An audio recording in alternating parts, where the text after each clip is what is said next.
You will pay less in taxes, and teachers in public schools across North Carolina will be paid more in the coming years. Those are just two of the big takeaways from the state budget just released in the last 2 hours.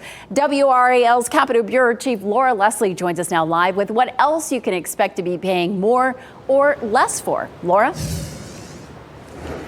Deborah, our NC Capitol team is sorting through hundreds of pages of budget documents even as we speak. But we've already found some of the info you're going to want to know about how this spending plan will affect your family.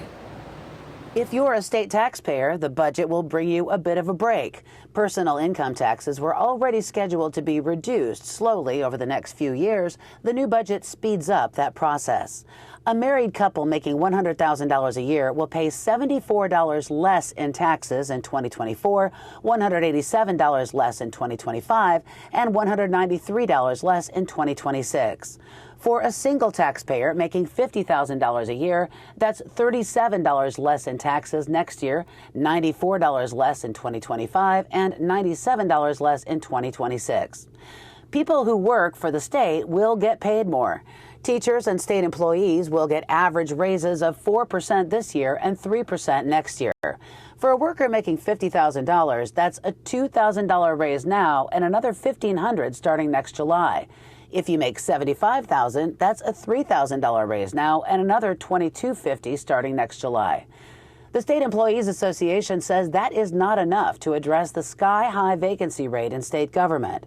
But House Speaker Tim Moore says they included extra funds that agencies can use to boost salaries for hard-to-fill jobs. Additional money was put in there where they could go in and be able to target additional funds to retain and recruit those employees in those high-need areas where they're having trouble on the vacancy rate. If you send your child to private school, you may pay less. Lawmakers are adding hundreds of millions of dollars to the state voucher program and making every family, even wealthy ones, eligible for thousands of taxpayer dollars for tuition.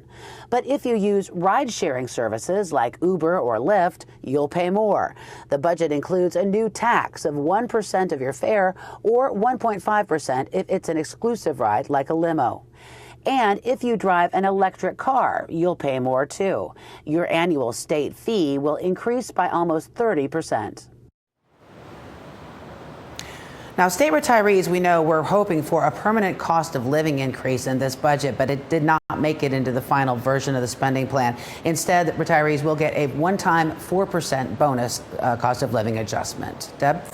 A lot in this plan. Laura Leslie, live on Jones Street. Thank you, Laura.